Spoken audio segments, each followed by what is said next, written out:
Hi and welcome to Boston Media Theory. I'm Marcus Breen. Good to be here, and I suppose you could say good to be back. This is a show where we talk to people from around Boston who are doing research and writing, sometimes consulting, sometimes activism, and all those things within the area of media and sometimes very theoretical, sometimes and mostly practical. And it's a pretty broad-ranging show. And tonight I'm delighted to have Doug Holder here. Doug, welcome. Hi, how are you? Good, great to see you. We're going to talk really about poetry in Boston. Right, poetry in Boston. Both with you as a poet, but also as what we might think of as a poet advocate, let's say. Yeah. I've been a grassroots sort of poet activist for many years. Yeah. Right, grassroots poet activist. Well, that's great. So your purview, as we might say, covers a pretty wide field. You're a publisher. You have a little publishing. We have a small press. We'll get to that in a minute. Yep. Ibbotson Press, and you coordinate, I think, in Newton, and we're here at NewTV. The director of the Newton Free Library Poetry Series. Right, Newton Free Library, that's great. Free libraries are always wonderful. Yep. And then you're the arts editor of the highly esteemed Somerville Times, Of course. I believe. Every week there's a poem you publish there, which is fantastic. Right. And then you teach university writing and poetry writing and so on. Endicott College, yeah. Endicott College writing. Yeah. You're a busy guy. I try to keep busy. You try to keep busy, very good. So my question to start with is, why poetry? What is it about this wonderful ancient art and skill that engages you? I think in a sense, I'm thinking about it. My father was a madman in the advertising world. You know, J. Walter Thompson, Madison Avenue, New York City, and you know, he came up with slogans sometimes and things like that. And so it was sort of like with a few words says a lot. You know, and I think there's that, you know, that art of getting down to the essence, which is important in poetry. And poetry, I don't know, it's just, you know, it hits me emotionally, and you know, I was very inspired by the beat poets and things like that. And I think, you know, it's just a natural affinity I have for it. Yeah. Right.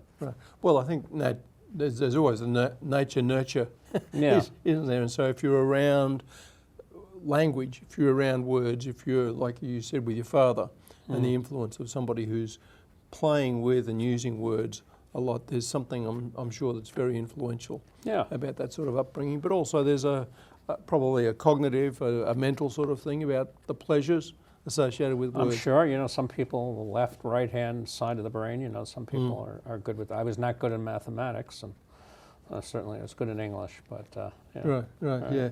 Yes, I think that applies to many people who are attracted to poetry, me as well. Right. So, yeah. So what in many years, I suppose, 40, 50 years that you've been interested in writing poetry, if that's a fair estimation. No, I started young, and well, actually, I didn't really start writing poetry until I was probably about 36. I mean, publishing poetry until I was 36, but I was writing it since my 20s. Yeah. Yeah. So yeah. Right, so what do you think of the constituents of poetry? What constitutes poetry these days that might be different from maybe what it was, or what some viewers might think of it as being traditional? Well, I mean, technology has certainly played a factor. Used to be you would go to the print shop and you know, order a few hundred copies of your magazine, but now it's print on demand is very in vogue, and you can just you know, people can order online, so there's a lot less waste. You know, sometimes you would order a lot of books and they'd wind up, you know, rotting in your garage, but now, you know, with print on demand you can order as many as you want, many or as few as you want. So I think, you know, in terms of production, it's vastly different from, let's say, 20 years ago. What else was it? And, you know, in terms of poetry, I mean, you know, poetry is sort of, you know, there's you know, hip hop, and there's new branches of poetry, free verse, of course, in the last 30 years or so, you know, started to be predominant over, formal metered verse, although there's a lot of metered verse still out there. I think, poetry is, is dealing with things like, like gender and, sexual identity, and there's a lot of political applications of it.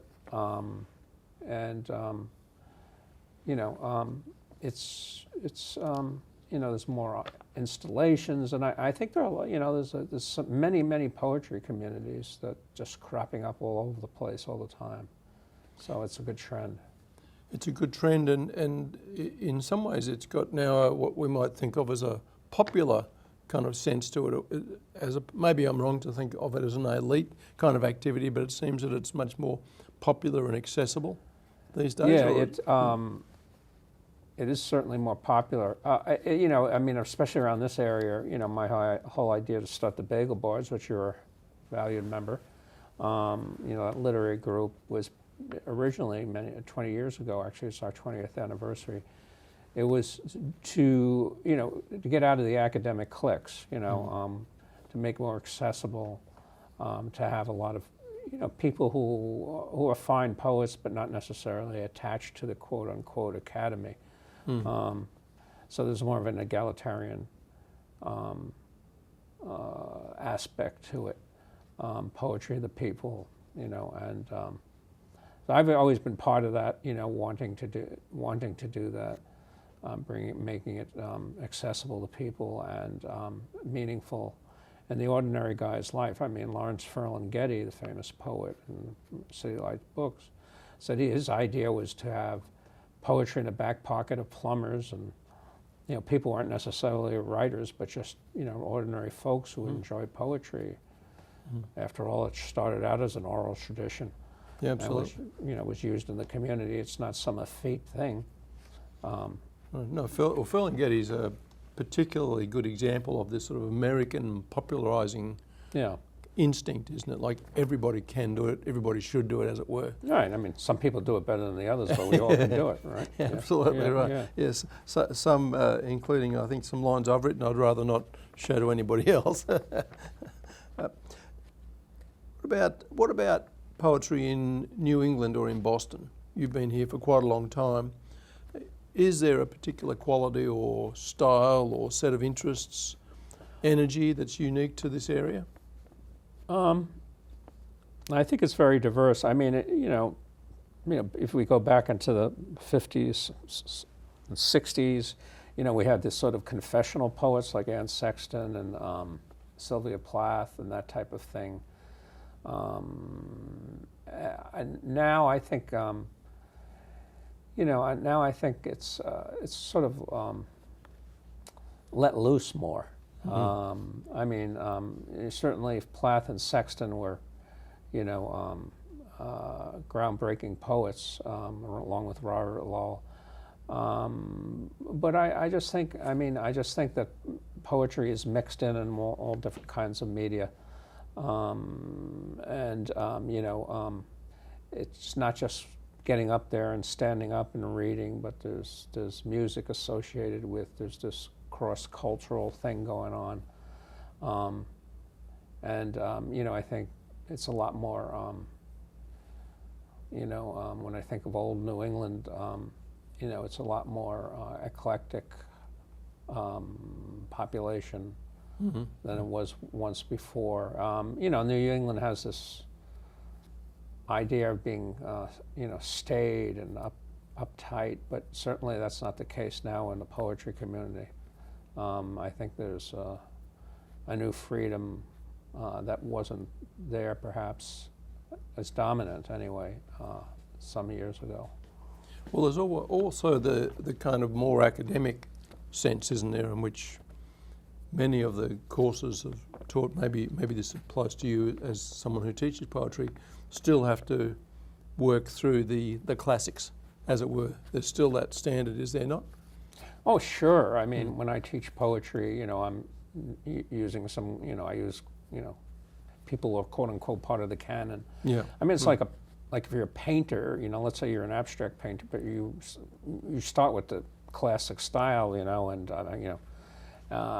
then you go on to abstraction. I think you have to have an education, and because we learn from what we read, and so that's an essential thing. Whenever I teach, anyway, is to read other poets and read contemporary poets, but also poets who are of a different vein, and some classic poets, and yeah. Right. The idea of there being a New England poetry seemed to reach some sort of high point a few years ago with the Nobel Prize going to Louise Gluck. Did you know her? I know she. I know she wouldn't send me poetry, but she's. But I think a friend of mine approached her for a magazine that I was writing for. But she was not. I mean, she's a fine poet, but she was sort of not really like a Robert Pinsky who would go out there and be with the people. She was sort of aloof. Oh, is that right? And a great poet, but certainly like Pinsky, who did America's Favorite Poems and things like of that nature. But I heard personally she was very warm and everything. But I mean, she wasn't comfortable on the stage, and that's fine, But yeah. Right. Yeah, she had some beautiful very words. sad. A lot of her stuff is very sad. One landscape. Yeah. If you all your life you wait for the propitious time, then the propitious time reveals itself as action taken. Mm-hmm. And the sort of sense in which, sort of deep sense of reflection, a deep kind of moral quality to the work, sometimes doesn't always come through the more popular versions of poetry that we might experience, but certainly you had to pay attention to the fact that someone wins a Nobel Prize for poetry who's not really circulating in the scene and circulating around the place. I thought it was quite interesting. Yeah, that I development. remember one quote from her, the flowers bloom like mad cliches, or something like that. Yeah. Certainly a terrific body of work. What about the idea of poetry offering a kind of critical way of engaging with the work, like those few lines we just critical said? Critical sort of engaging with the world, sort of how do you sort of finding the world too big, too demanding, too broken. So poetry kind of comes in as a sort of way of enabling you to both understand it and also to make a better response or a more productive and progressive response to it. I mean, in contemporary society, we're all hooked up, on earphones, cell phones, me included, computers, and I think ideally if you're tuned out, basically to the world. And as I tell my students, take off those things and closely observe the world. And I think poetry, poetry makes you stop, stop the frenzy, the far demanding crowd or whatever, and observe and feel and experience. Because I think a lot of times, we're divorced from nature and other things because of the highly technical world we live in. Right. So it's a way of poetry can be, as you said, I tend to agree with this, a way of stopping the clock, as it were, or stopping something. Well, I mean, at least stopping you from the frenzy of your day, and because what it's work and death, right? Yeah, I mean, right. And what's in between, Right. Yeah. One of the things that Louise Gluck said that I noticed was that she'd hardly expect to have tens of thousands of people or thousands of people coming to a reading by her, but there will be people who'll pay attention. And the idea that there's that you just slowly build an audience and people find the work in various moments of their lives is a very nice sort of sense, very pleasing humanistic sense of the role of poetry, which I thought I might mention. So let's think about and talk about your own poetry and its connection with both Boston and then poetry more generally. You've been writing for a long time, and you've published a lot. And you publish something called Ibbotson Press, right? Or you have a press. Ibbotson Street magazine, yeah. Ibbotson for the last Street. 26 years. All right. And does that come out as a regular? Biannual. Biannual, okay. Which is what, twice a year? Twice a year. Twice a year, just so I know. Yeah, okay, twice a year. And does anybody submit to that? How does the selection of that work happen?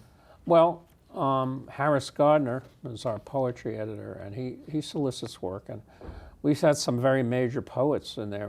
We regularly have Marge Piercy and Ted Cruz, who was a former poet laureate of the United States, as well as very accomplished local poets.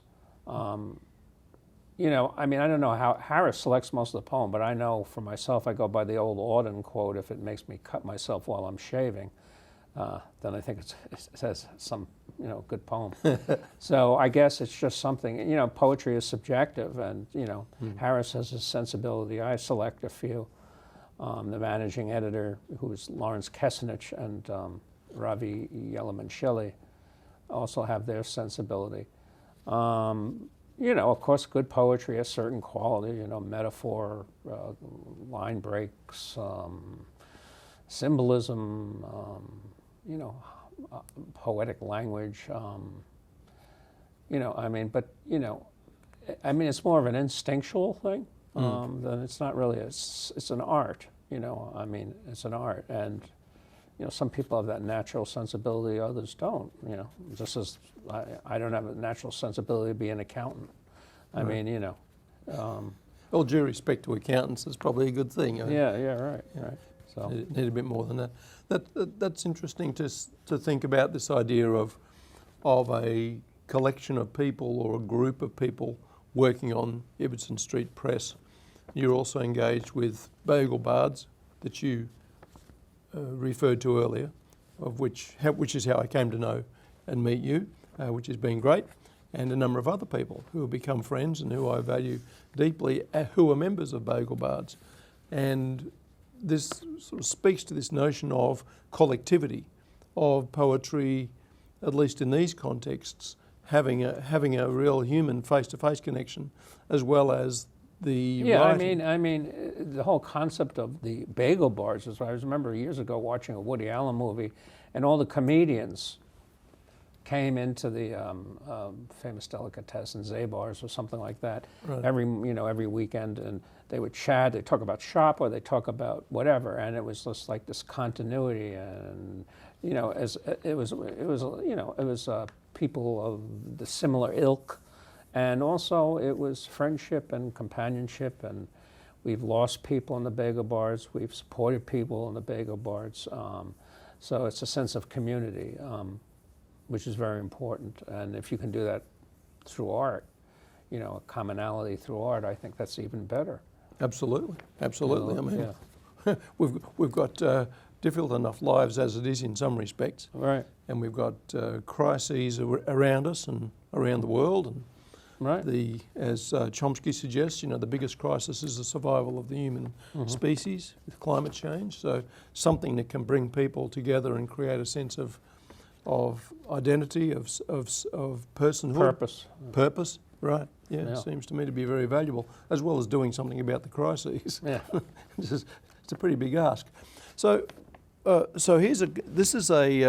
me just say, this is a copy of the anthology that comes out every year or so, a couple of years. You know, yeah. It comes out when it comes out. Right, so this is Bagel Bards, Bagels with the Bards, number 16. So this is this is the most recent one, and has a number of poems in there by a number of people in the Bards. And here's a couple of books of people people recently. Karen Klein, a very fine poet, retired Brandeis professor. Retired Brandeis professor, Karen Klein, very nice book. I'm sure you can find that on Amazon or some other kind of Lulu.com, even better. Lulu.com, okay. Amazon takes all the money. And this one is by the late Krikar Johannesyan, who was a bagel board regular, and we miss him. He died recently. Yes, wonderful guy. Wonderful man, and a fine book. A fine book, beautiful poems. I had the chance to interview him just before his last day. Right. And so I was glad to get that chance to do that. Absolutely. And a very conscious Armenian in other words, Oh, yeah, he was clear very, about about the very history, proud of it, and the history of that, you know, that the genocide. He was upset that wasn't recognized, like the Holocaust and things like that. Yeah. So there's a couple of people who from the Bagel Bards, and then of course there's your own work. And I was wondering if you'd like to tell us firstly how you approach writing, your poetry, and then read us some examples, or an example at least. How do you approach it? Well, you know, like I say, it's an instinctive thing. If I, you know, read something, you know, and or experience something, I usually take out my little book in my back pocket and write it down and go back to it later. And you know, it's sort of a meditative process. You know, you start deeply thinking about something that interests you, and start getting the details. And you know, I never write. Say, I'm going to write a poem today. You know, when I write, it's something that's you clearly feel it. There's a feeling. I mean, I don't want to be corny and say the muse has reached me or whatever, but you know, for me, you know when it hits. And you know, there are times when I just don't have any inspiration to write anything. So you think it is inspiration, this whatever this energy is? It's a form of inspiration? It's a form of inspiration or something like that. It's sort of like, yeah, I'm on to something. Like on my mother's death, I wrote a poem about my mother's death. I remember I was almost like, davening in the Jewish religion. You know, you go like this. I was walking on the street davening, thinking about going, mother, mother, mother, and then these lines came out from this sort of, this sort of chanting or whatever it was. There's the other side of things, of course, which is people who seem to be able to just write about everything. I mean, W.B. Yeats, fairies at the bottom of the garden, or the struggle for Irish republicanism and independence, and the idea of love and goodness, you know, just endless, fascinating capacity to just keep producing. Yeah. I mean, he's Yeats. He's Yeats, he was, yes. Only one of those. Yeah. Yes, all right. Well, have you got something you'd like to read for us, Doug? Sure. I'll read something from my last book, The Essential Doug Holder. The Essential Doug Holder, wonderful. Okay.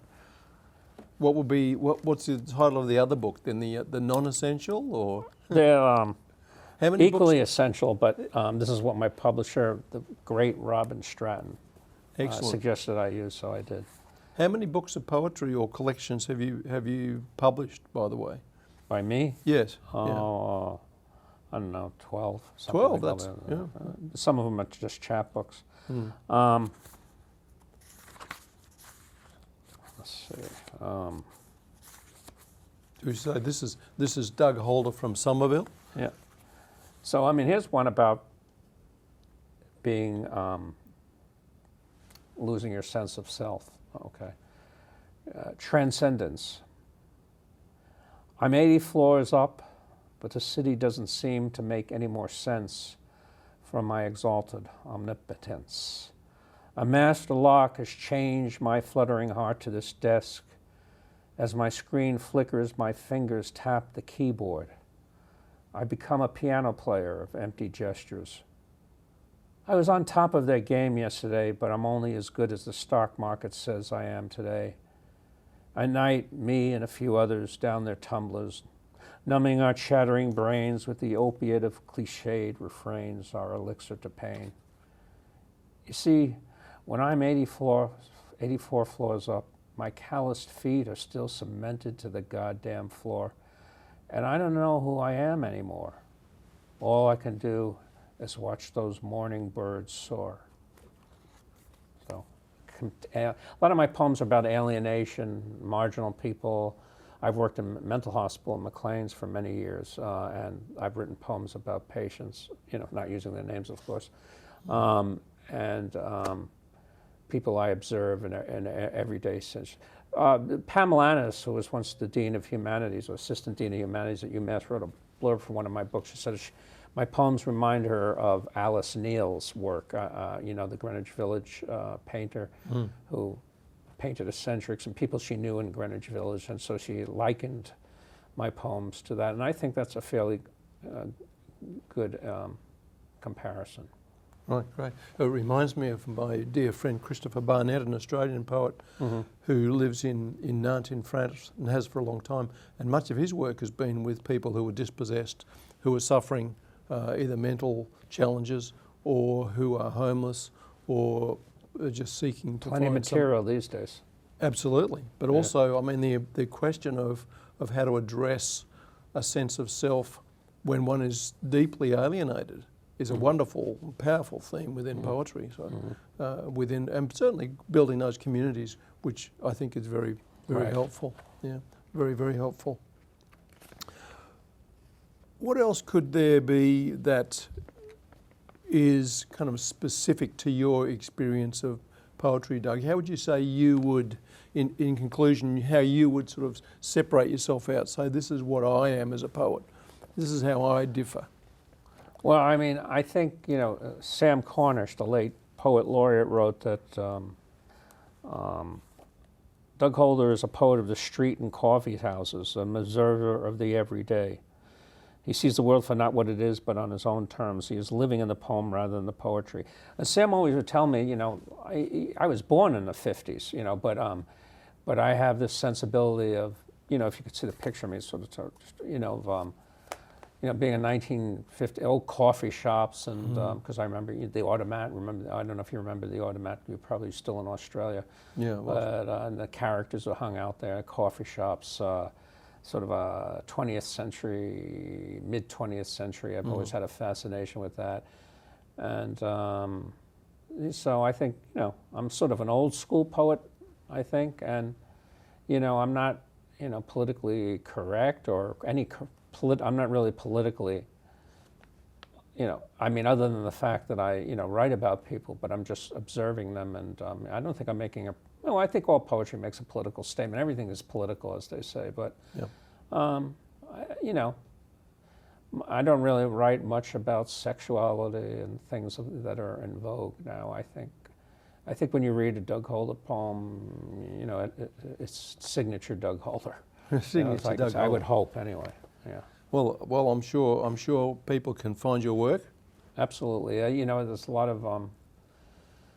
We have, like, most of my work and all the books I've published and everything else is at the University of Buffalo, and I have the Doug Holder paper collections, papers of, you know, which includes interviews and everything I've done with various people at the University of Buffalo and UMass Boston, and other university libraries like Brown and Yale.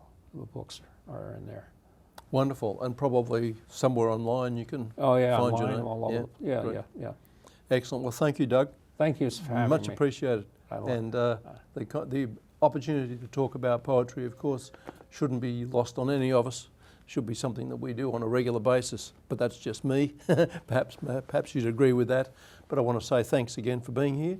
And that's all from me. Until next time, from Boston Media Theory, Marcus Breen, and keep on mediating.